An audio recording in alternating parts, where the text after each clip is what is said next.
निष्पन्न होते. आणि मग भवांतरी पडल्यानंतर मार्ग मंडळीला वाटतं, आणि मग मार्ग मंडळी देवाला विचारते, बाबा हा वसो अडला असे सोडावा याला. देव तरी सुद्धा लक्ष देत नाही. पण काहीतरी कणव जोडलेली आहे, मार्ग जोडलेला आहे. म्हणून मार्ग मंडळीनं तो पोळ बैल बांधल्याला सोडला. पण कर्मपाशातून तो सुटू शकत नाही. फक्त बांधल्याला सोडला, तोही कशामुळं? काहीतरी मार्ग मंडळीला त्यांनी तोषवलेला आहे, कण उरवलेले आहे. एखादा नाही का चालता चालताच येतो काहीतरी मार्गात देऊन जातो. त्याला थोडंच कळतं की आपल्याला काय घडलं, पण आहे खिशात हात घालतो. असेल तर तो म्हणतो जाऊ द्या, देऊन टाका मार्गाला, देऊन टाकतो. त्याचा फायदा भवांतरी पडल्यावर होतो. तो कशा प्रकारे फायदा होतो हे आजच्या या कथेमध्ये तुम्हाला समजणार आहे. ती कसा तो जीव या कर्मरूप बंधनामध्ये अडकतो, पर्याय अनुरूप चक्रामध्ये तो फिरत राहतो. मित्रांनो, तुम्ही भाग्यवान आहात, तुम्हाला उद्देशी घर भेटलं, त्यामध्ये परमेश्वराचं ज्ञान भेटलं. परमेश्वर तुम्हाला कळतोय. ही वेळ दौडू नका मित्रांनो, पुन्हा ही वेळ येणार नाही.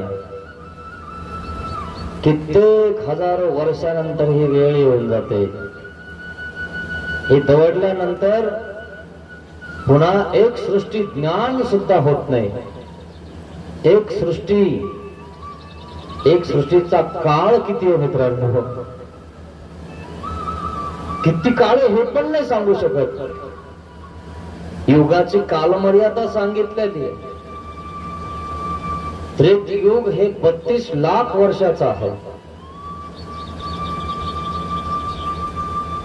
कृतयुग हे 32 लाख वर्षाचं आहे. त्रेतयुग हे 10 लाख वर्षाचं आहे, 16 लाख वर्षाचं आहे. आणि द्वापरयुग हे 10 लाख वर्षाचं आहे. आणि कलियुग हे 4 लाख वर्षाचं आहे. एकूण किती झाले? 60. या 4 युगामध्ये जे तुम्ही पाप केले ना, 60 लक्ष वर्षाची चौकडी नावाचं नरक तुम्हाला होतं. कारण तुम्ही ह्या 4 युगामध्ये सुद्धा देवाला शरण नाही केले. कृतयुगात तुमचा जन्म झाला. कृतयुगात मनुष्याचं आयुष्य लक्षभरी आयुष्य, तुमचं आयुष्य 1 लाख वर्षाचं होतं. तुम्हाला प्रपंचात नाही पुरलं. अजूनही कुठे प्रपंचात आयुष्य पुरतं? वाकत चालता लोक, तरी सुद्धा घर नाही सोडत. काय सोडता का? येता का सत्संगाला? करता का देवधर्म? जाता का मंदिरात गावातल्या? तरी सुद्धा आयुष्य पुरत नाही. 1 लाख वर्ष असून सुद्धा पुरलं नाही प्रपंचात. त्यानंतर माणसाचं आयुष्य 10 पट कमी झालं. कशामुळे झालं? अधोविचारामुळं. माणूस किती मोठा आहे, किती श्रीमंत आहे याला अर्थ नाही मित्रांनो. धन दौलत प्रॉपर्टी याला अर्थ नाहीये. त्याच्या विचाराचा अर्थ आहे. त्याचे विचार कसे आहेत? माणूस कितीही छोटा असला ना, पण त्याचे विचार जर उच्च असतील तर तो सगळ्यात श्रेष्ठ आहे. माणसं फक्त जमीन जुबल्याने सिद्धीनं याने श्रीमंत असल्यामुळे ते मोठे नाहीयेत. इतके मोठा मोबाईल जवळ आहे. 1 लाखाचा मोबाईल आहे, कुठं काय करावं त्यांना कळत नाही. ज्ञान नसलं तर असलेल्या वस्तूचा सुद्धा तुम्हाला उपयोग घेता येत नाही. म्हणून ज्ञान महत्वाचं सांगितलं, विचार महत्वाचे सांगितले. एक गरीब माणूस आहे परंतु विचार उच्च आहेत. उच्च विचार असल्यानंतर तो इतका श्रीमंत आहे. विद्या कंठस्थ भूषणम, त्याला सोनं घालायची गरज नाही. श्रीमंताच्या बायांना खूप सोनं असतं, गरीब दुबळ्यांना काही नसतं, फक्त डोरला असतं, तेही बाजारी असतं नेकलेसच, तेच घालून फिरता बिचारा. परंतु त्यांचे जर उच्च विचार असतील, कोणाचं पाप करायचं नाही, कोणाला शिव्या द्यायचं नाही, कोणाला श्राप द्यायचं नाही, असे जर विचार त्यांचे असतील तर ते तुमच्यापेक्षा कितीतरी श्रीमंत आहेत. कारण ते कर्माचं गथुडं बांधत नाही, पापाचं गथुडं बांधत नाही. तुम्ही मोठं गथुडं बांधून चाललंय. आज तुम्हाला असं वाटतं की आम्ही खूप कमवतोय, खूप चतुर आहे, पण कमवत असताना ध्यानात ठेवा, पुढच्यांना फसवून कमवू नका. काय? आणि तिचं धन यांनी जर तुम्ही कमवलेलं घर बांधलं असेल ना, तर त्या घराला तडा जातो मित्रांनो. त्या घरामध्ये सुख सुद्धा लाभत नाही. शेतकरी असेल आणि मजुरी करणारा असेल, कष्टाने पिकवलेला असेल, छोटीशी झोपडी असेल ना, त्याच्यामध्ये दोघ जण मिळून खातात, आपला परिवार मिळून खातो, त्याला त्यामध्ये सुख आहे. त्या घरामध्ये एवढं मोठं घर आहे, लोकांच्या मुंड्या मोडून कमावलेला आहे. त्या घरामध्ये पती पत्नी एकत्रित नाहीत, मुलं मुली एकत्रित नाहीत, कोण कधी जेवतो कळत नाही. तिथं काय सुख आहे मित्रांनो. आणि म्हणून जो गरीब आहे तो पण श्रीमंत आहे. त्याने दुसऱ्याकडे बघून कधी आपल्या सुखाची उणीव भासायची नाही. काय? विचारावर चालायचं. आणि म्हणून विचारावर आपण मोठे असतो. जो खूप शिक्षण घेतलेलं आहे, खूप हुशार आहे, पण तो गरीब आहे, पण तरी सुद्धा लोक म्हणतात त्यांची PhD झालेली, त्यांचं आमचं अमकं शिक्षण आहे. अशा प्रकारे त्याच्या उच्च विचाराला अर्थ आहे मित्रांनो. आणि आपण तो अर्थ सोडून देतो आणि स्वार्थाचा अर्थ बघतो. धन दौलत प्रॉपर्टी याच्याकडे बघत असतो. आणि आपले विचार त्या ठिकाणी धन असलं की माणसाला मात उत्पन्न होतो, मत्सर करायला लागतो, कुठं खायला लागतो, कुठं प्यायला लागतो, कोणाचं लुबाडायला लागतो, असा प्रकार होऊन जातो मित्रांनो. आणि म्हणून बांधत असताना सत्संगाचं गथुडं बांधा. काय? कुकर्माचं गथुडं सोडून त्याचा नाश करा या ठिकाणी. तसं जर केलं नाही ना, तर पुढील जन्मात बैल होऊन फेडावं लागेल, चुकणार नाही मित्रांनो. म्हणून सर्वज्ञ श्री चक्रधर स्वामींनी कसलेला सांगितले की जे लोकांचं लुबाडून खातात आणि तिचं धन कमवतात, त्याच्याकडे ते टुंकून सुद्धा बघत नाहीत. मग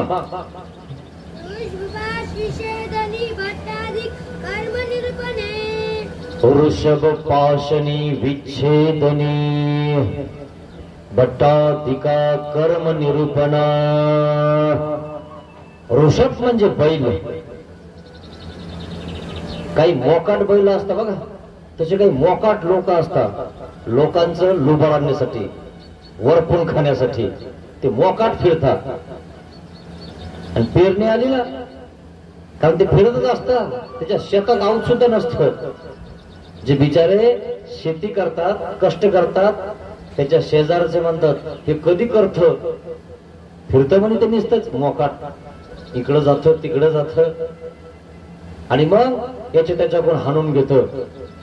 आणि ते गवतही येचत नाही, थोडंफार असतं आणि त्याच्यातच लावून देतो. पिकतं का? पिकत नाही मित्रांनो.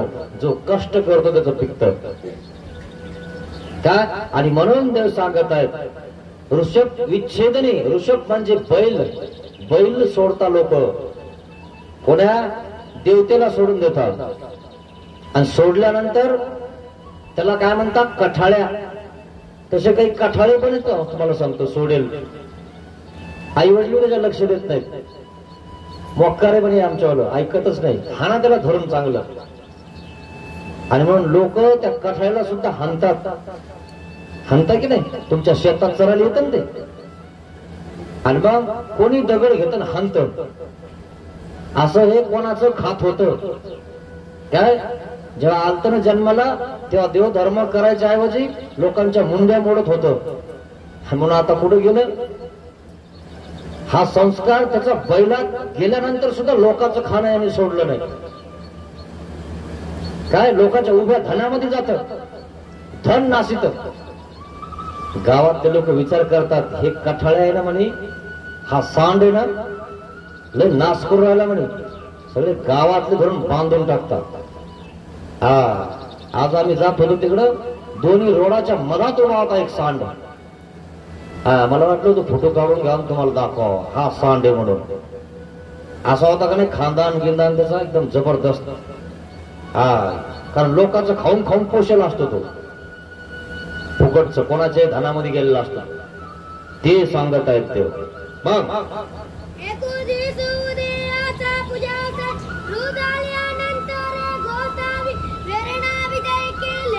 एक दिवशी सर्वज्ञ श्री चक्रधर भगवंताने गंध अक्षदा विडा समर्पण झाल्यानंतरे सर्वज्ञ श्री चक्रधर स्वामी विहरणासी विजय करीती यमला अर्जुना खाली आसन करीती.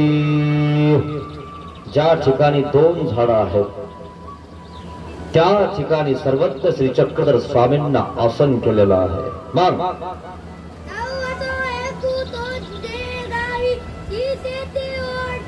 तो वसो वसो डरे. वसो डरे म्हणजे फुसफुस करतो. सांड लोकांचा खाणारा. तसे वसो असतात म्हणजे बैल असतात सोडलेले देवतेला, ते पण फुसफुस करतात खाऊन खाऊन. तो काय करायचा, देवगावच्या लोकांचे शेतातलं धन जाऊन खायचा आणि मग सगळं धन सुद्धा नासवायचा. धन खाल्लं झाल्यानंतर गाडी बैल शेतातून घरी येत असते, तर हा गाडी बैलला आडवा उभा राहायचा, फुसफुस करायचा. तुम्ही पाहिलं कधी असं? आता जरा कमी राहिले हे कठाळे, कमी झाले, तरी तुम्हाला सांगतो हायतच. काय बैलगाडी शेतातून घरी आली, यायचा टाइम झाला की हा त्या ठिकाणी उभा राहतो मधातच असा. आता तो कठाळ्याचा असतो आणि भला असतो, जर रपक्या की सपक्या, ते बैल घाबरतात त्याला, पुढे चालतच नाही. तो मालक खाली उतरतो, त्याला हाणतो. ते मालकाला सुद्धा असं फुसफुस करायला लागतं त्या गाडी बैलाच्या मालकाला. तो मालक असा दगड घेतो, शिंगाव हाणतो. हा दुसरा म्हणजे त्या शिंगाव हान, शिंगाव शिंगाव लागलं ना झणकन दिशी झणकत आणि मग ते बाजूला सरकत. तोपर्यंत सरकतच नाही. असे कठाळे काही, ते कठाळे आहे ना कर्मपाशात बांधलेले. लोकांचं ज्यांनी खाल्लंय ना त्याला आता जन्म भेटलाय बैलाचा, आणि तो लोकांचं धन अजून बैलात गेल्यावर सुद्धा खातोय. मग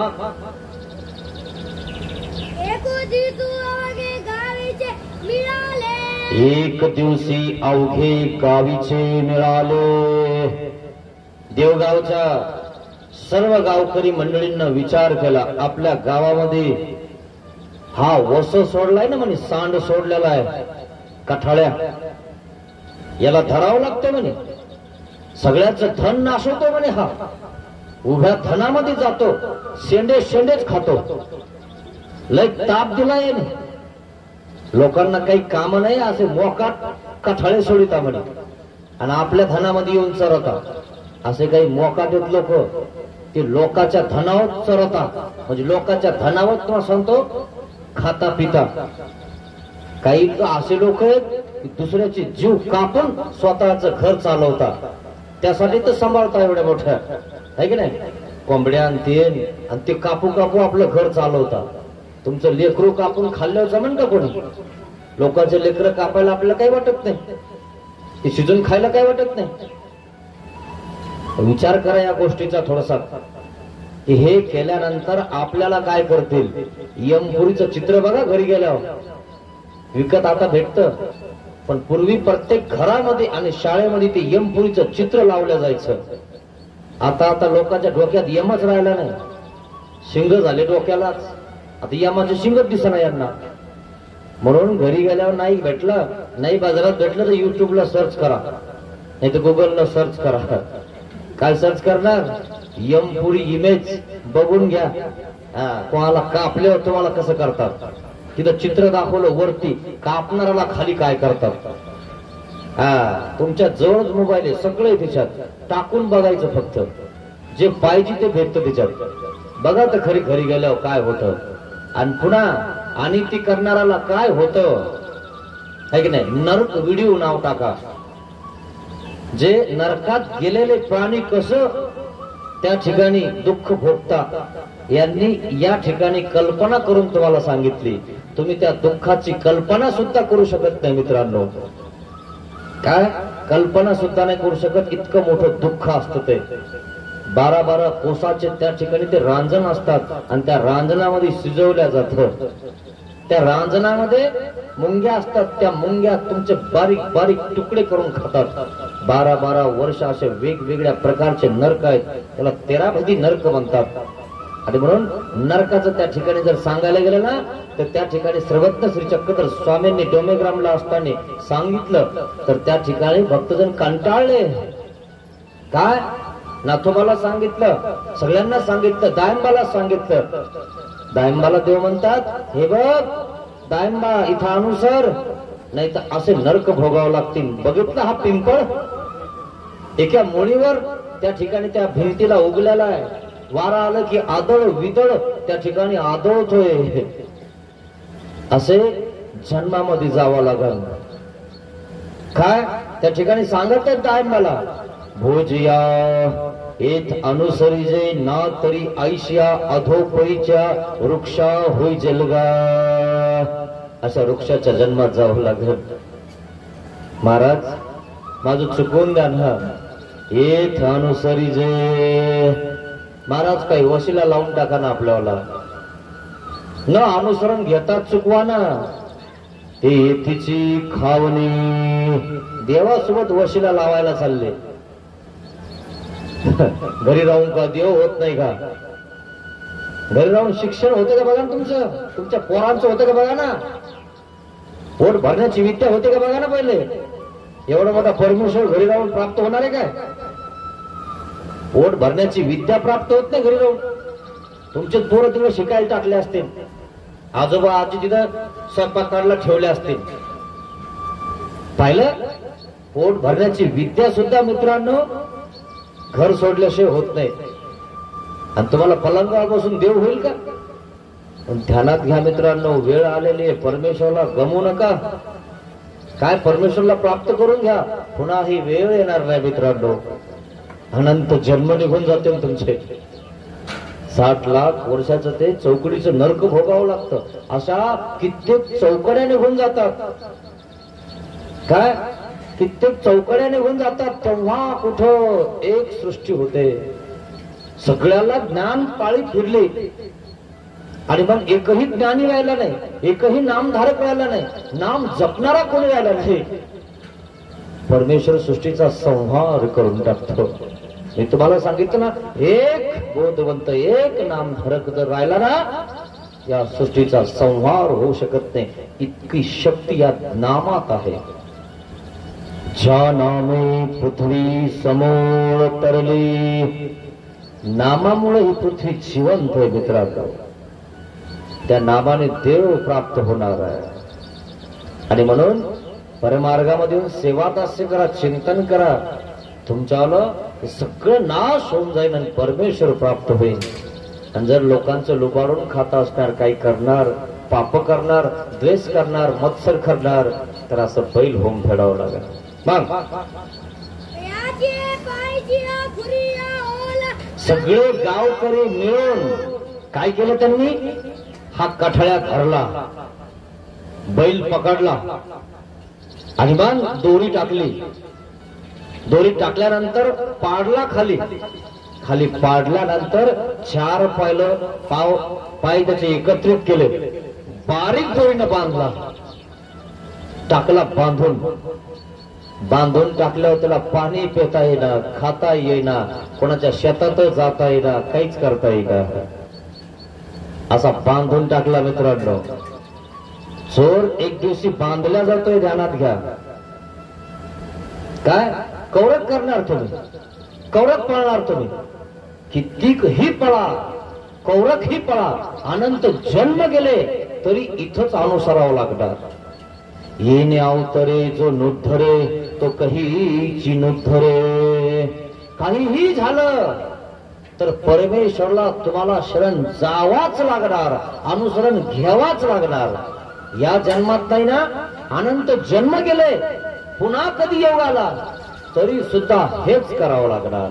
येणे विन गतीची नाही, याच्याशिवाय गतीच नाही, याच्याशिवाय उद्धार होणारच नाही. कारण तिची खावणी.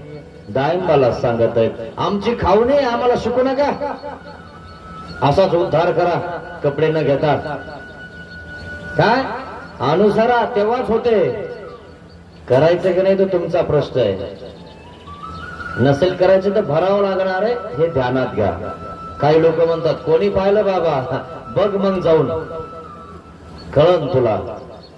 सांगायला येशील का आम्हाला वापस कसं चालू आहे म्हणून तिथं. म्हणून महादाईसानं प्रश्न केला, बाबा मरतानी खूप दुःख होतं, किती होतं. देव म्हणतात मूर्ताचे धर्म जिवंता प्रति कैसे निरूपावे. जिवंत माणसाचे धर्म, मेलेल्या माणसाचे धर्म जिवंत माणसाला कसे सांगावं. त्यासाठी तुम्हाला मरावं लागल, अनुभव घ्यावा लागल. आणि मेल्यावर तुम्ही आम्हाला सांगायला राहणार का की इतकं दुःख आहे म्हणून.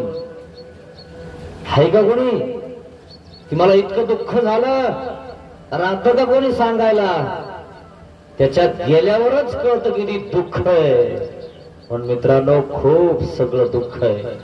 कमसे कम पाप तरी करू नका, है ना, कोणाला फसवू तरी नका, आणि तिनं धन तरी कमवू नका. सेफ राहा.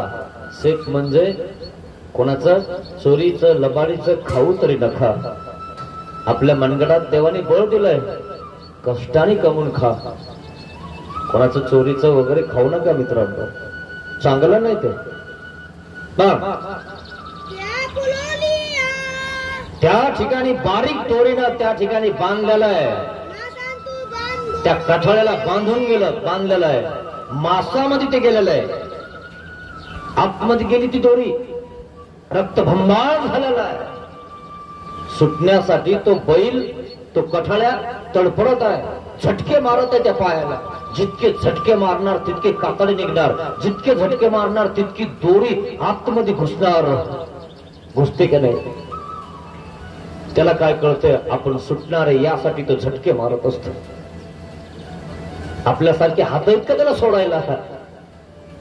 4 फक्त पाय त्याला आणि 1 तोंड आहे.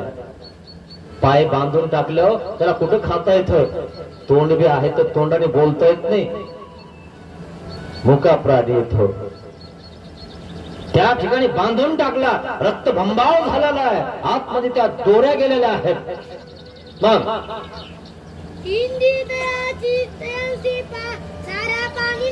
3 दिवस तयासी चारा पाणी नाही. 3 दिवस झाले लोकांनी बांधून टाकलेला आहे. कोणी त्याच्याकडे बघत सुद्धा नाही, कारण सगळ्यांचे धन खातोय ना तो, आणि सगळे मिळून बांधलाय. आणि त्या ठिकाणी पडलाय नदीच्या काठावर. तहान लागलेली त्याला उठून पाणी घेता येत नाही. तुम्हाला उठता येतं तहान लागली की मित्रांनो, तुम्हाला पाय हात आहे, तुम्हाला कळतं, तुम्ही जाऊ शकता.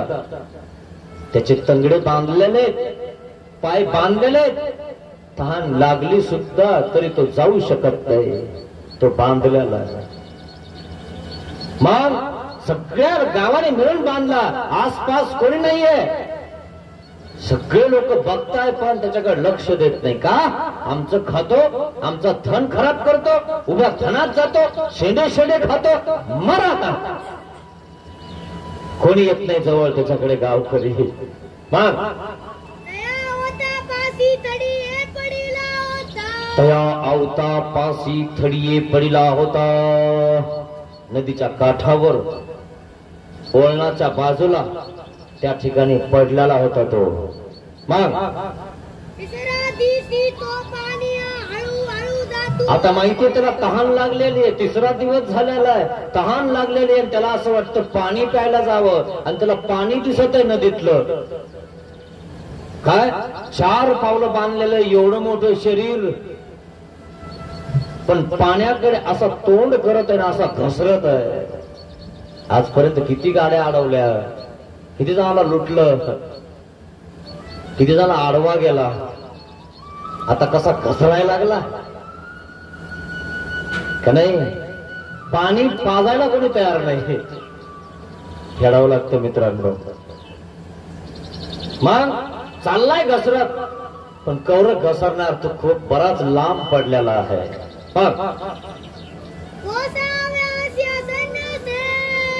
गोसावियासी यमला अर्जुना खाली असनासे. देव तिथं जवळ बसलेले आहेत, बाजूला विजनाला बसले देव. मग तर भक्तजनांनी म्हणजे मार्गातल्या लोकांनी, मार्ग मंडळींना त्या याला बघितलं, त्या वसोला बघितलं, त्या कठळ्याला बघितलं. अरे कसा पडलाय ना या ठिकाणी हा. मग या मार्गातल्या लोकांना अनुकंपा उपन्नली. अरे कसा बांधून टाकलाय ना. अरे चांगलं नाही केलं याला, या देवगावच्या लोकांनी बांधून टाकलं याला. मग जवळ आले देवाच्या. देव काय म्हणतात, अरे काय म्हणताय. देवाकडे आले आणि देवाला विनंती करतायत, महाराज इथं एक सांड पडलेला आहे, एक कठाळ्या पडलेला आहे, लोकांनी बांधून टाकलं महाराज त्याला. 2-4 दिवस झाले त्याला तहान लागलेली आहे, त्याला चारा नाही, पाणी नाही. महाराज सोडावं का आम्ही त्याला. कोण म्हणतं, भक्तगण देवाचे म्हणतात. लोकांनीच बांधून टाकलाय, लोकांनी पाहिलं तरी लोक सोडत नाही. ज्यांनी बांधलाय त्याला ते कसं सोडतील. आमचं खायले ना त्याने फुकटचं, म्हणून तर बांधलाय. मर आता इथं तू. मार्गातले भक्तगण मंडळी देवासोबत बाहेर बसायला चाललेले बघितलं, त्या बांधाच्या जवळ तो पडलेला आहे, बांधलेला. हे भक्तगण देवाकडे आले आणि देवाला विनंती करतात, महाराज विनंती केली देवाला. जे जे महाराज कैसा वसो बापुडा. तुम्हाला बापुडा दिसायला लागला का तो आता.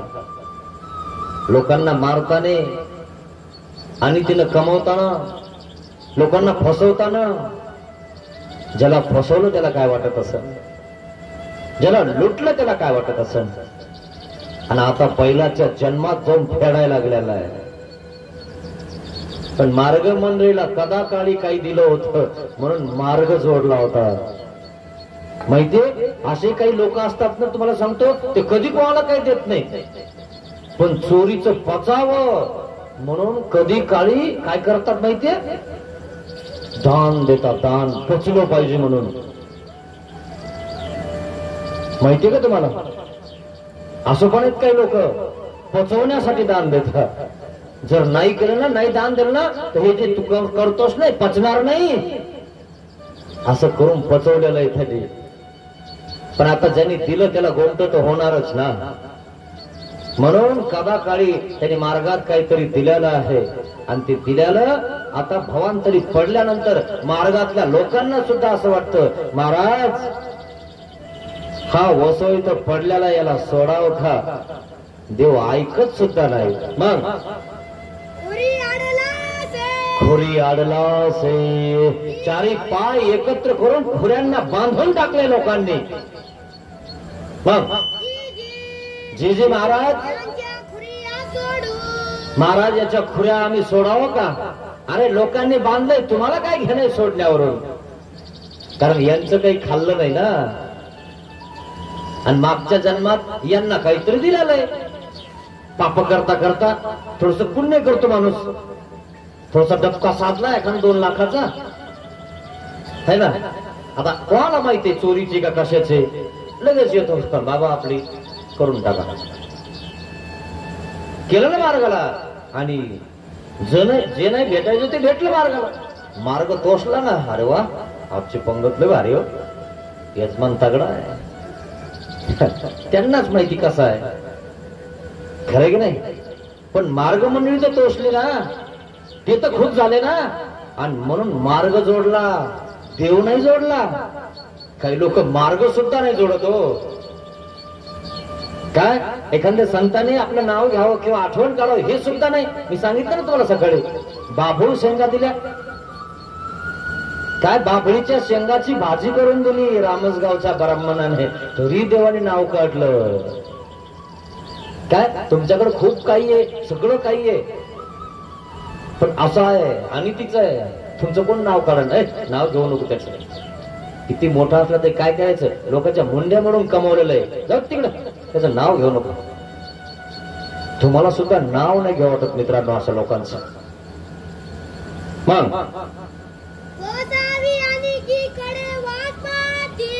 गोसावी अनिकेकडे वास पाहते. आता मार्गातली मंडळी देवाकडे आली आणि देवाला काय म्हणते, महाराज इथं वसो पडलेला आहे, कठाळ्या पडलेला आहे, आम्ही सोडावा का. देव काय करतात, इकडे बघतात. कारण देवाला माहिती यांनी काय पाप करेले, यांना काय माहितीये, तुम्हाला काय माहितीये कोणी काय केलेलं आहे. देवाकडे हिसाब आहे ना मित्रांनो, देवाला दिसत ना. मग पुन्हा 2दा विचारलं, महाराज बापुडा वसो खुरी अडला असे. हा बापुडा वसो हा कठाळ्या बांधलेला आहे, महाराज आम्ही सोडावा. आता मार्गातल्या लोकांनी सोडायची काही गरज आहे का. पण का उत्पन्न झाले असं अनुकंपा. काहीतरी मार्ग जोडलेला आहे, काहीतरी कणव आहे, पण देव नाराज आहे. काय देवासाठी काही लोक करत नाही बरं का. काही लोक असे सुद्धा आहेत, देवाचं बघून घेत आहेत म्हणे, हा पण मार्गाला खुश करून टाका. काय आवडतं बाबा लोकांना हे विचार बरोबर एकदा. असे पण लोक आहे खुश, आणि कधी कधी काही करत नाही. पण एखाद्या वेळेस असं होऊन जातं आणि करून देतो, तितकी कण उरलेली आहे. आणि म्हणून भवांतरी पडल्यानंतर त्या मार्ग मंडळीला असं वाटतं याला सोडावं. आणि देवाला काय माहितीये, देवाला वाटतं याला नाही सोडावं का, यांनी कृत कर्म केलेले आहे, यांनी पाप केलेले, म्हणून या जन्मात तो गेलेला आहे. मग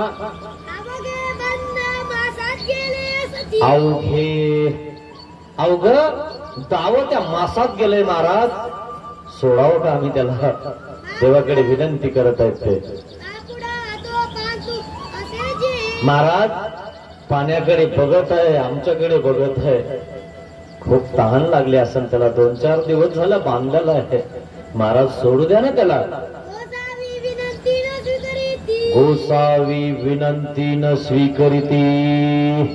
देव इकडे बघतात, काय म्हणले, अरे ते अंग इकडे बघतात, तिकडे बघतात, चुकवतात त्यांचं. ते का चुकवतात, यांनी चुकवला ना मार्ग, आला का, केलं का वंदन, केलं का काही, केलं का देवधर्म, केलं का सत्संग. अरे आयुष्यामध्ये मनुष्य जन्म भेटला सत्संग करण्यासाठी भेटला, तेव्हा कसा कट मारून निघून जात होता. आता पडला ना भवांतरी, पडला नरकामध्ये, आता मारणं कट.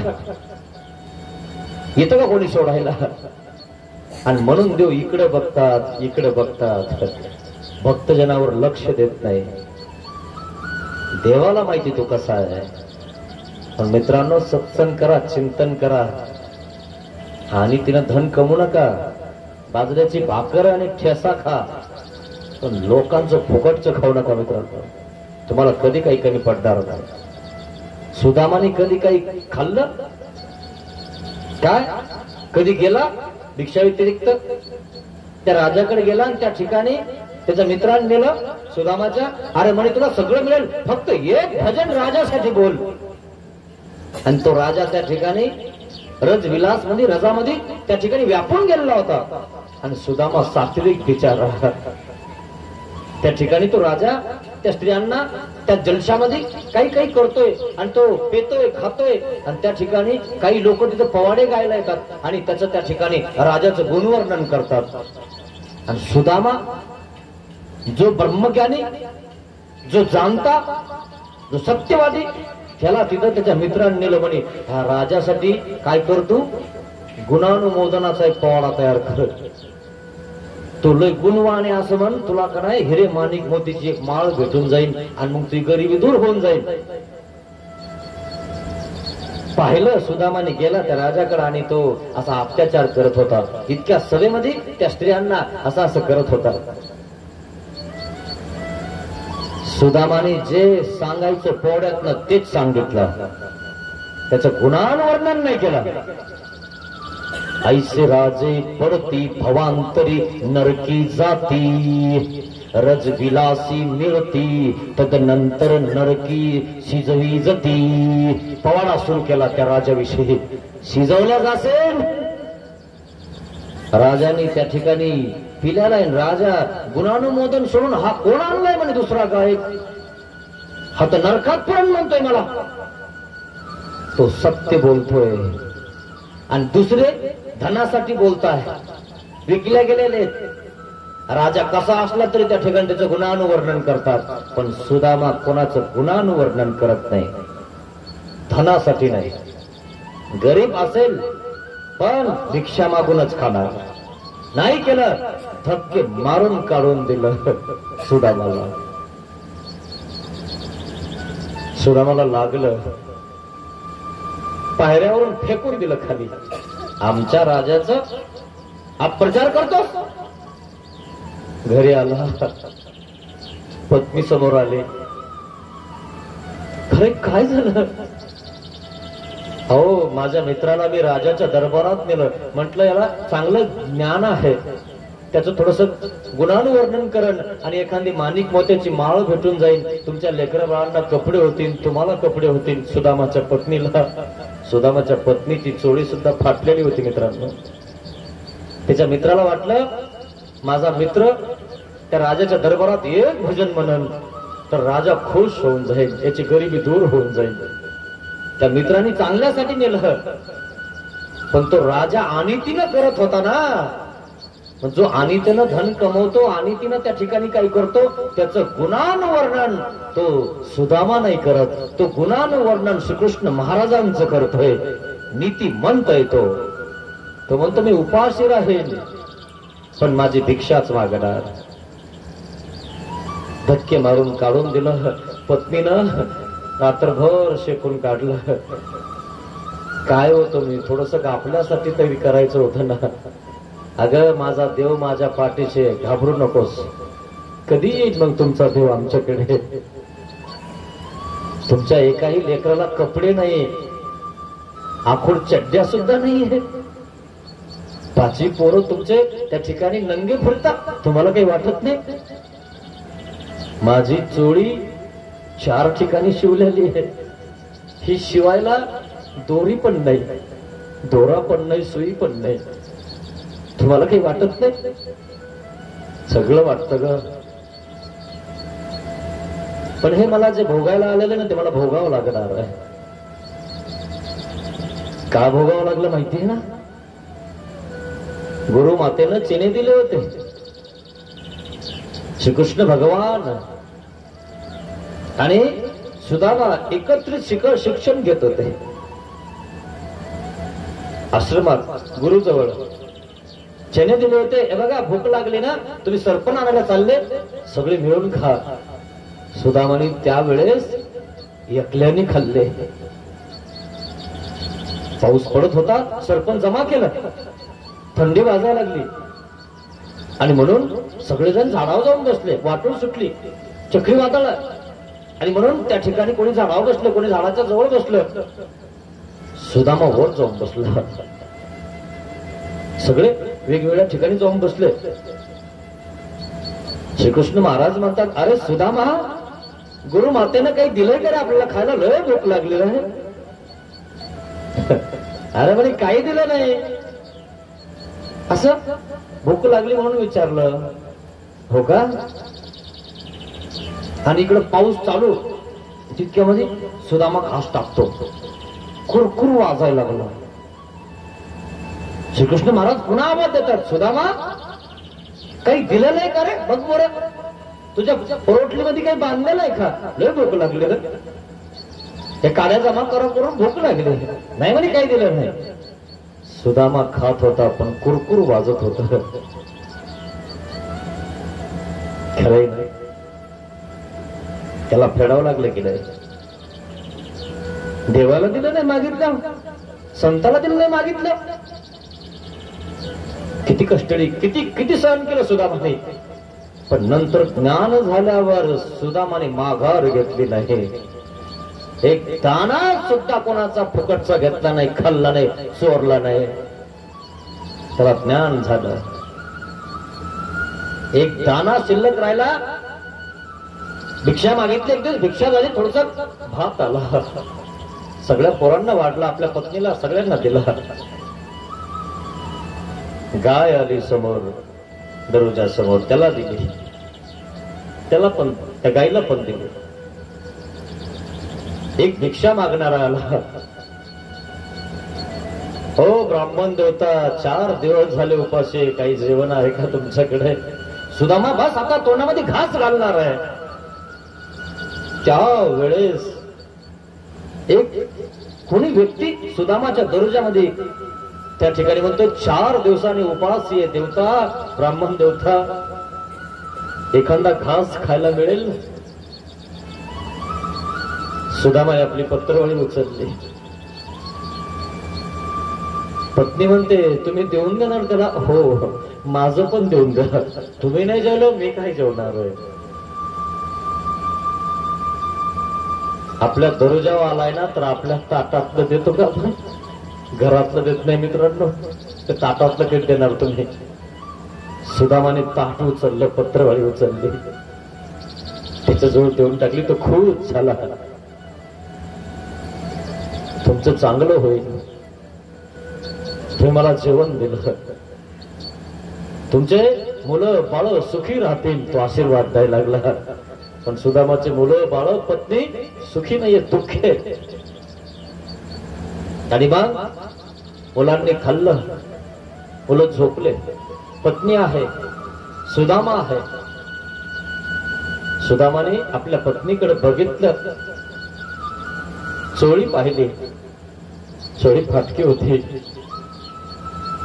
आपल्या पत्नीला आपण चोळी सुद्धा नाही घेऊ शकत, आपल्या पत्नीची इज्जत सुद्धा आपण नाही राखू शकत. पत्नीच्या डोळ्यातनं पाणी पडत होतं.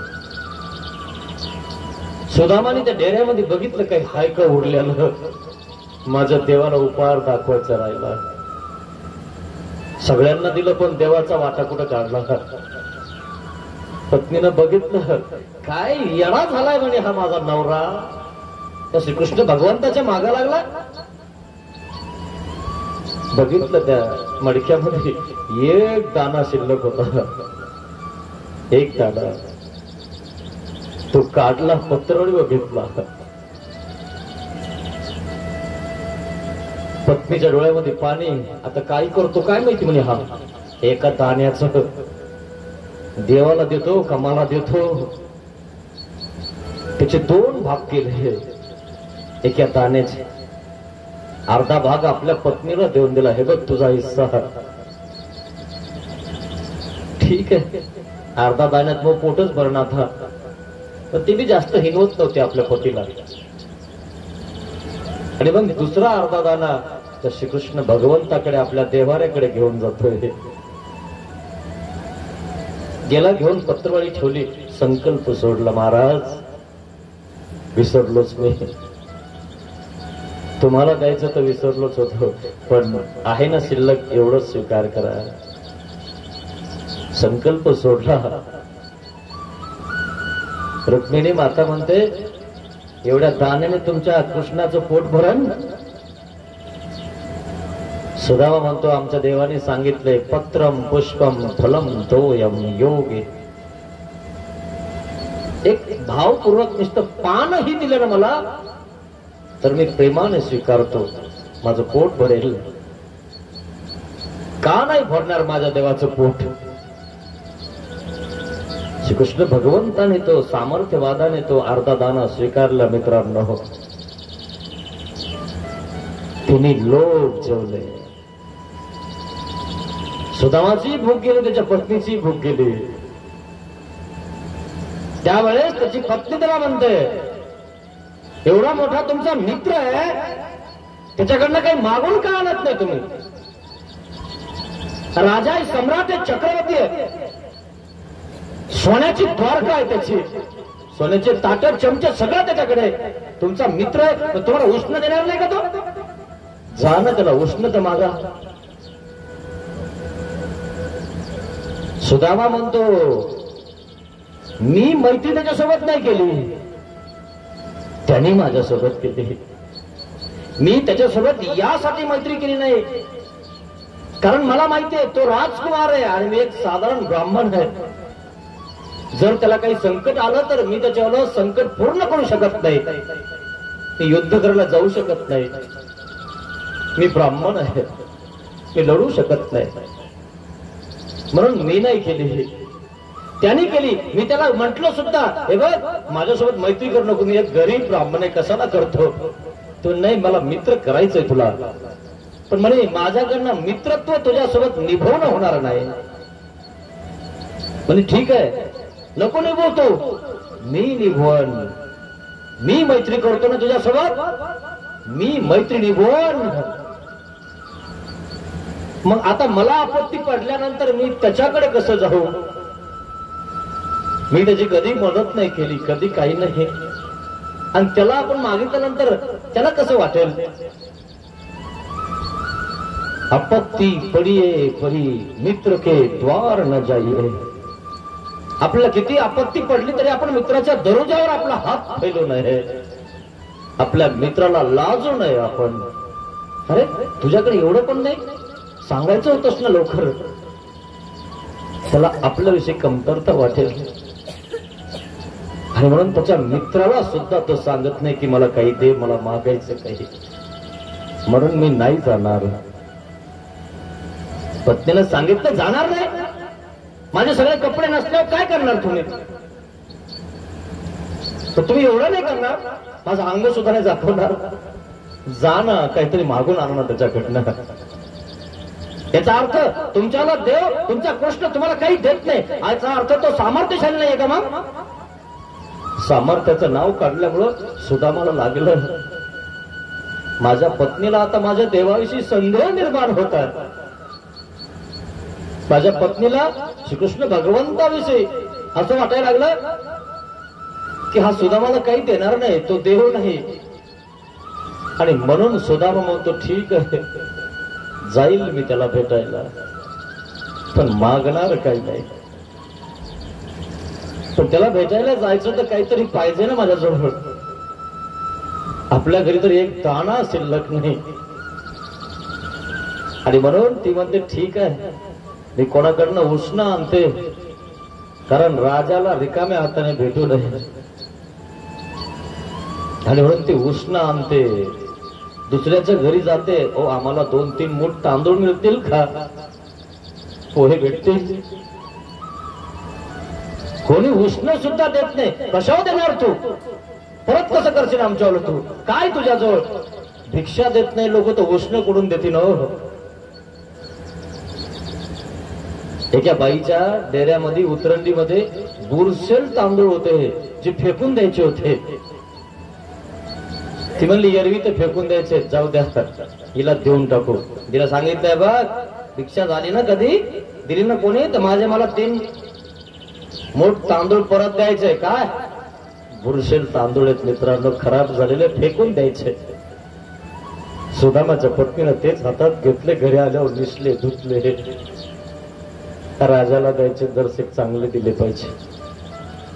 त्या राजाला काय कमी आहे? सम्राट चक्रवर्ती आहे. आणि त्याला जर आपण हे असे बुरशेल दिले तर तो घेईन का तरी? जवळ तरी घेईन का? त्याला वास येईल ना. घरी स्वच्छ केले मित्रांनो, सुदामा निघाला श्रीकृष्ण भगवंताकडे आणि मग चप्पल नाही काही नाही निघाला फाटके कपडे डोक्यावर काही नाही असा हा सुदामा आहे मित्रांनो. द्वारकेला पोहोचला लोक म्हणाले अरे द्वारकेमध्ये भिकारी कोण आलं कारण द्वारकेमध्ये सगळ्यांची घर सोन्याचे होते तिथं भिकारी सुद्धा नव्हता ज्याला कपडे घालायला नाही त्याच्या अंगाचा वास येतो पायामध्ये चप्पल नाही फाटके कपडे डोक्यावर काही नाही. द्वारकेमध्ये घुसल्यानंतर सगळे लोक सुदामाला बघायला लागले अरे म्हणे आपल्या गावात कोण भिकारी आलाय काय माहिती. सगळे पोरं हसायला लागले कुठं चालला म्हणे अरे मला आहे ना श्रीकृष्ण महाराजाला भेटायचंय तो माझा मित्र आहे. लोक हसायला लागले आणि याचा मित्र आहे सम्राट चक्रवर्ती श्रीकृष्ण महाराज आणि याचा मित्र या भिकाऱ्याचा थट्टा उडवले मित्रांनो. सगळे हसत होते. वेशीदारी जवळ आला त्या ठिकाणी सैनिक होत अरे कुठे चालला श्रीकृष्ण महाराजांना भेटायचे तो माझा मित्र आहे. अरे दुसरा कोणता श्रीकृष्ण असेल हा नाहीये हा सम्राट चक्रवर्ती द्वारकाधीश आहे. तुला तिकडं एखादं गाव असेल तिकडं मित्र असेल इकडे कुठं चालला तू चल नाही बाहेर नाही हाच माझा मित्र आहे सम्राट चक्रवर्ती श्रीकृष्ण भगवान माझा मित्र आहे मी सुदामा आहे. अरे सरक बाजूला डोकं खाऊ नको असे लई येऊन जाता म्हणे.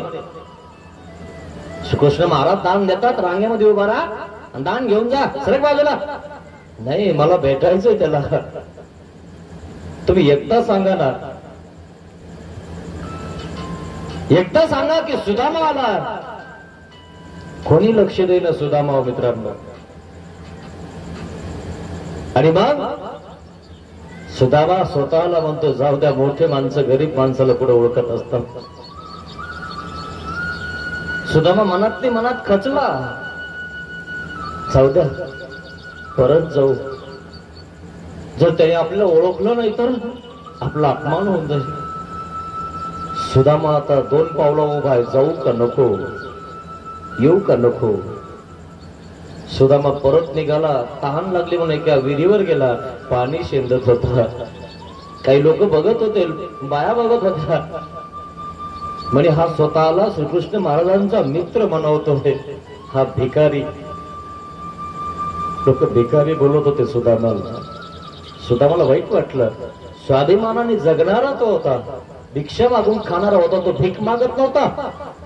त्याने भीक नाही घेतली त्या राजाच्या दरबारात लाथ मारली त्या राजाच्या दरबारामध्ये त्या ठिकाणी हिरे माणिक मोती देत होता. म्हणे तुझ्यासाठी मी गुणांवर्णन नाही करणार गुणांवर्णन माझ्या जिव्हेना मी देवाचं करणार तो नाही करणार तो अत्याचारी आहेस. सुदामाला वाईट वाटलं की द्वारकाधीश त्याच्या राज्यातले लोक मला काही बोलायला लागले. जाऊ द्या श्रीमंत लोक गरीब माणसाला कुठं ओळखणार. सुदामा परत फिराला. अक्रूरचा रथ आला. अक्रूरच्या रथासमोर सुदामा उभा होता. अरे कोण आहे तू. मी सुदामा मला श्रीकृष्ण महाराजाला भेटवायचं होतं तुम्ही माझं काम करणार. डोळ्यातनं पाणी काढलं. माझा मित्र आहे तो. अक्रूरनं बघितलं अरे असा मित्र श्रीकृष्ण महाराजांचा कधी तर ऐकला नाही बघितलं नाही काहीच नाही. म्हणो खरं सांगते खरंच मित्र आहे मी त्याचा. फक्त जाऊन तुम्ही एकदा माझं नाव सांगा त्या श्रीकृष्ण महाराजाला की सुदामा आला आहे एवढंच सांगा. जर तो माझ्यासाठी नाही आला तर तो माझा मित्र नाहीये. फक्त एवढा निरोप द्या. राजा माणसाला भेटण्यासाठी असं सहज भेटता येत नाही मित्रांनो. एखाद्या कलेक्टरला पत्र लिहायचं असेल तर सरळ नाही लिहिता येत त्याच्या खालच्या लोकांना सांगावं लागतं. तसं राजाला भेटत असताना सरळ नाही भेटतायत. हे सगळे सैनिक वगैरे पुढे उभा आहेत. पुढे चाललास कोणाला भेटायचंय का चाललास कशाला चाललास. आमच्या स्वामींना भेटायला सरळ येता येतं मित्रांनो. मुनिवेश तसं श्रीकृष्ण भगवंत असं नव्हतं म्हणून सुदामा खचला. अक्रूरनं सांगितलं एकदा श्रीकृष्ण भगवंताजवळ जाऊन सांगा की सुदामा नावाचा कोणी गरीब ब्राह्मण आलाय तो तुमचा मित्र आहे असं म्हणतोय. द्वारपाल गेला श्रीकृष्ण भगवंताकडे. खूप मोठा महल आहे मित्रांनो. घोडा जाण्यासाठीच वेळ लागला. तिथून घोड्यावरून खाली उतरून राणीच्या महलात जायला वेळ लागला. अर्धा घंटा होऊन गेला. सुदामा म्हणतो श्रीकृष्ण भगवंत आपल्यासाठी परत नाही येणार, जाऊ द्या. मोठे माणसं कुठं ओळखणार आपल्याला. सिंहासनावर बसलेला आहे तो, राजा झालेला आहे, सम्राट चक्रवर्ती आहे. माझ्यासारख्या गरीब दुबळ्याला काय ओळखणार आहे. होतो आम्ही मार्गामध्ये एकत्र. तेव्हा मैत्री त्यांनी केली होती. त्यांनी सांगितलं होतं की मैत्री मी निभवून, पण विसरला असेल कदाचित तो. आता जाऊ द्या, मोठे माणसं विसरून जातात गरीब माणसाचे काम. सुदामा निघाला परत. द्वारकेतनं वापस जात असताना लोक हसायला लागले. भेटला नाही का तुमचा कृष्ण, तुमचा मित्र आहे ना. दुसऱ्या गावात असेल जा, द्वारकेत नाही तुमचा मित्र. लोक हसायला लागले, थट्टा करायला लागले. पोरं खडे मारायला लागले, द्वारकेमध्ये हिंडवायला लागले. सुदामा बस आता जाणार आहे परत, द्वारका सोडणार. तितक्यामध्ये निरोप पोहोचला श्रीकृष्ण भगवंताला. श्रीकृष्ण महाराज जेवण करते, भोजन करतायत. सगळ्या राण्या जवळ आहेत, पट राण्या जवळ आहेत. तितक्यामध्ये आवाज दिला. द्वारपाल पोहोचला. पोहोचल्यानंतर आणि काय म्हणजे एक महत्वाचं बोलायचं आहे. आणि काय आहे, एक ब्राह्मण गरीब दुबळा आपल्या वेशीवर आहे आणि तो म्हणतो मला श्रीकृष्ण भगवंताला भेटायचंय. देव म्हणतात ब्राह्मण लोकांना भेटण्यासाठी कधीपासून नियम लावला. महाराज तो इतका, त्याच्या अंगाचा इतका वास होता, इतका गरीब आहे, तो असं वाटतं की कोणीतरी भिकारी आहे, म्हणून त्याला आम्ही आत नाही येऊ दिलं. महाराज फाटकी कपडे, त्याचे पायामध्ये जे काटे मोडलेले, खूप लांबून आलाय असं वाटतं. त्याला काहीतरी दान देऊन द्या महाराज तुम्ही. हो ठीक आहे देऊ ना. पण कोण आहे तो? महाराज तो म्हणतो मी मित्र आहे तुमचा. हो पण कोण आहे महाराज? महाराजांनी विचारलं नाव काय? स्वामीने एक घास मोडला, तोंडात टाकायचा, बस सुदामा नाव ऐकलं, तसाच घास खाली ठेवला. श्रीकृष्ण महाराज उठले. सुदामा माझा मित्र, बाल सखा माझा मित्र आलेला आहे. श्रीकृष्ण महाराज आणि पितांबर टोपले डोक्यावर पळायला लागले आपल्या सुदामासाठी. वेळ झाला. सुदामा कदाचित गेला तर असेल ना. नंगे पाव धावायला लागला. सम्राट चक्रवर्ती द्वारकाधीश पळायला लागले. वाटामध्ये काही दास्या, काही सैनिक भेटायला लागले. अरे म्हणजे कोण आहे? सुदामा, त्यांचा मित्र आलेला आहे आणि म्हणून ते भेटायला चालले. नंगे पाव, श्रीमुकुटावर टोपणे, पितांबर खाली पडलाय. देव पळत आहेत आपल्या भक्तासाठी, पळत आहेत मित्रांनो. देव पळत आहे आपल्या भक्तासाठी. सगळेजण बघत आहेत, सगळे राजेवाडे, सगळे दास्या बाहेर निघाल्या. अरे देव पळत आहेत, सगळे देव मागे पळत आहेत. नेमकं काय झालं? एक मित्र आलाय सुदामा नावाचा. सगळे पळायला लागले, सगळे सैनिक सावध झाले. म्हणे काय झालंय? मित्र आलाय देवाचा. विचारलं द्वारपालला, कुठे माझा मित्र? म्हणे महाराज तो गेला. काय? कुंकड गेला? कोणत्या रस्त्याने गेला? मला वेळ झाला यायला आणि म्हणून तो परत गेला असं म्हणायला लागले. द्वारकाधीश द्वारकेमध्ये बघायला लागले. कोणत्या गल्लीमध्ये गेला? या गल्लीत, त्या गल्लीत, या गल्लीत. श्रीकृष्ण भगवान सगळ्या द्वारकेमध्ये नंगे पाव बघायला लागले आपल्या सुदामाला. बघायला लागले. सुदामा बस द्वारका सोडणार, उतरणार आता द्वारकेच्या खाली. तितक्यात सुदामाला बघितलं. सुदामा, अरे सुदामा, मी कृष्णा तुझा मित्र आलोय ना. तू मला सोडून चालला नाही ना रे. खूप वेळ केलास का ना तू येण्यासाठी. खूप वेळ केला, खूप वेळेपासून तुझ्या दरुजात त्या वेशीजवळ ठोकून सांगत आहे, छाती सोकून सांगत आहे, मी सुदामा श्रीकृष्ण महाराजाचा मित्र आहे, सांगा ना जाऊन. कोणी ऐकत नव्हतं रे माझं. सगळ्या लोकांनी तुझ्या या द्वारकेतल्या मला वेड्यात काढलं, मला पागल म्हणले, मला भिकारी म्हटले.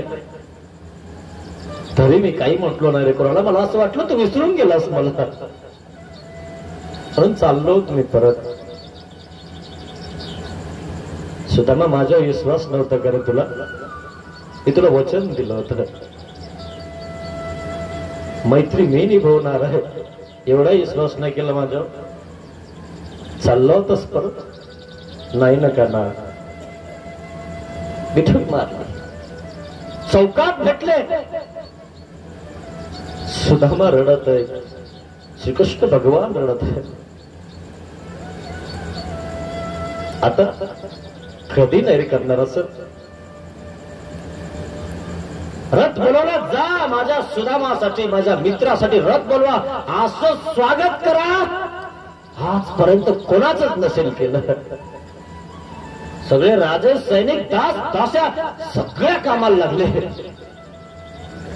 सुदामाला रथात बसवलं.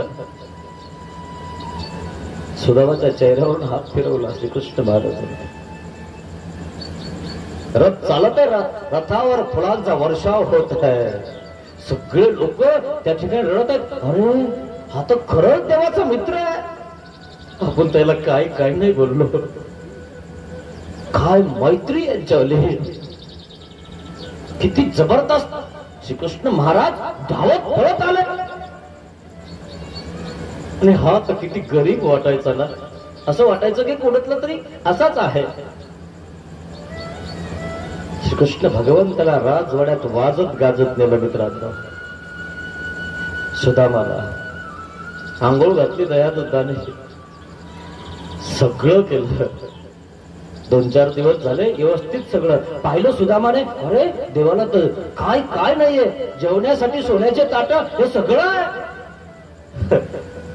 आणि त्याने आपले तांदूळ बांधलेले होते आपल्या कमरेला. एक दिवशी विचारलं श्रीकृष्ण महाराजांनी, अरे इतक्या लांबून आला, भाभीनं माझ्यासाठी काही दिलं नाही करत, काय भेट नाही दिली माझ्यासाठी, विसरली भाभी मला? दिला असेल, काही आहे का, दिलं की नाही? नाही म्हणे, काही नाही दिलं, घरी काही नव्हतं रे, नाहीतर आणलं असतं.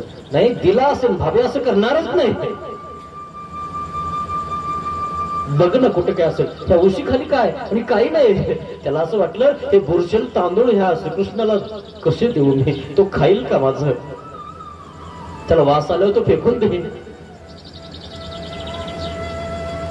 अरे बघ ना, पाहू दे उशी खाली काय, म्हणजे नाही ना, काही नाही. पाहिलं तर तांदूळ निघाले, भाभीनं दिलेले. म्हणजे दिले आणि तो देत नाही, म्हणजे का देत नव्हतास? अरे याचा वास येतोय, धोतराची घाणी पुन्हा त्याला लागली.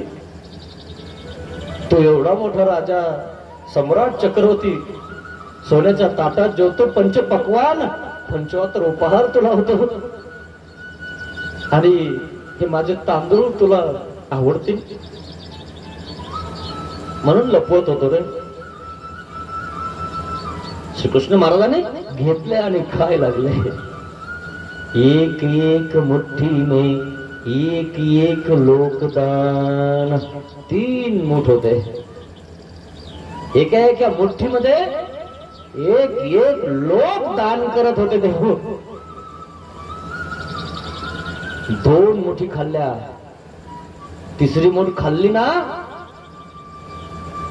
तर जे श्रीकृष्ण भगवंताचं आहे ते सुद्धा सुदामाचं होऊन गेलं असतं.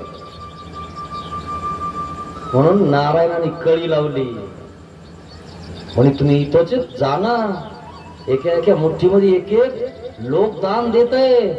तुमचा धनी, तुमचा पती, हे राजमहल बी तुमचं नाही राहणार, सुदामाचं होऊन जाईल. हा असं जा, तुम्ही प्रसाद घ्या, नाही तर देणार नाही, खाऊन टाकतील देव.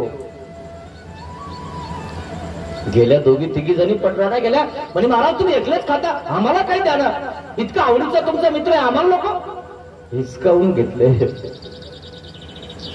विश्वकर्माकडून जसं श्रीकृष्ण भगवंताचा राजमहल तसाच निर्माण केला.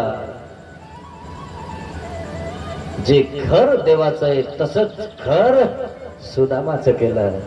सुदाम नगरी. काय मित्रांनो देवाच्या कथा आहेत, काय लीळा आहे. डोळ्यात ना अश्रूच्या धारा लागतात. परंतु श्रीकृष्ण भगवंताच्या कथा करत असताना उद्धव देव आणि अर्जुन देवाचे 7 अहोरात्र उभ्या गेले, 7 दिवस उभ्यानेच गेले. अशा एक कथा आहेत मित्रांनो. असे देवाचं चरित्र आहे, लीळा चरित्र आहे. मी तुम्हाला कर्मपास सांगत होतो आणि सुदामाची कथा सांगितली. म्हणून का सांगत होतो की सुदामाने ते केलं तर त्याला इतकं भोगावं लागलं, इतकी गरिबी भोगावं लागली, पण नंतर त्याने बिलकुल कोणाचं खाल्लं नाही. म्हणून लबाड्या लुचाड्या करून खाऊ नका मित्रांनो. कमी भेटन तरी चालू उपाशी राहा. देव एक दिवशी आपल्याला हा काय केल, चोरीचं खाऊ नका. आणि मग जर समजा तुम्ही तसं केलं तर हे असं होतं, बैल होऊन फेडावं लागतं. देव सुद्धा म्हणतात काही नाही. आणि मग सोडायला गेले, देवाला विनंती केली. देव म्हणले तुम्हाला सोडू देत असेल तर सोडा, जाऊ द्या, मी तुमच्यात पडत नाही. आणि मग गेले आणि नागदेवाच्या असा धरला. तुम्हाला माहितीये का, एक पायाच्या खालून शेपूट घालावं लागत ती बैलाच्या, तेव्हा तो असा दाबल्या जातो. तसा दाबला आणि हाडकी त्यांनी काय केलं, ते दोऱ्या कापल्या. मग आता सोडल्यानंतर त्या कठाळ्या नीट राहावं ना, कठाळ्याचा गुणधर्मच आहे माग लागणं. सोडल्यावर तरी नाव घ्यावं ना त्यांनी देवाचं. सोडल्यावर तो पळायला लागला. तो कोणाच्या माग, या भक्तांच्या. सोडल्यावर तरी बिलकुल नाही. सुटला उठला, धावतच सुटला. नागदेवाचार्याला खरसाटलं, नागदेवाचार्य पळाले, सगळे भक्त पळाले. देवाजवळ आले म्हणे महाराज माग लागला, तुम्हाला म्हणणं होतं म्हणे असा इथो नका नादी लागू त्याच्या, तुम्हाला दम निघाल नाही. महाराज खूप आडला होता म्हणून वाटलं. आणि तरी समोर उभा राहिला, देवाकडे लागला बघायला, असा कान टव करून बघितलं म्हणे कसा बघायला लागला. अजून पण अजून गेलं नाही म्हणे याच्यावर. असे कृतक्रम आहे त्याच्याकडे. याचे कर्म तुम्हाला काय माहिती आहेत, यांनी काय काय केलेलं आहे. कृतकर्म करू नका मित्रांनो, हा सांगण्याचा हेतू होता माझा. देव सुद्धा लक्ष देत नाही. म्हणून जे देणं होईल ना 2 हाताने तेवढं करा. नंतर तुमचेच हात तुमच्याच घरात काही देऊ शकत सुद्धा नाही. तुमच्या हातातली सत्ता गेली ना, तुम्ही भिक्षा सुद्धा नाही वाढू शकणार. सध्या सत्ता आहे तोपर्यंत करून घ्या, नंतर रडत बसताना काय करावं आता, आपल्या जवळ काही नाही राहिलं, असा प्रकार होऊन जाईल मित्रांनो. आणि मग या 2 हाताने जोपर्यंत करता येईल, या 2 पायाने जोपर्यंत चालता येईल तोपर्यंत देव धर्म करा, चिंतन करा, सत्संग करा. आजपर्यंत केलं नसेल तर देवाला क्षमा मागा. पतित पावन दीनदयाळ दया करी रे स्वामी, अज्ञानाने घडले पातक, म्हणून पापियानी दया करी रे स्वामी. जावाचे ने जना दुखविले, तीवाचा तुला दिले मी. दया करी रे स्वामी. देहाने हा कर्म कराया दास तुझा मी झालो पतित पावन दीन दयाळ दया करी रे स्वामी दया करी रे स्वामी दया करी रे स्वामी श्री गोपाल कृष्ण महाराज की जय दंडवत हो।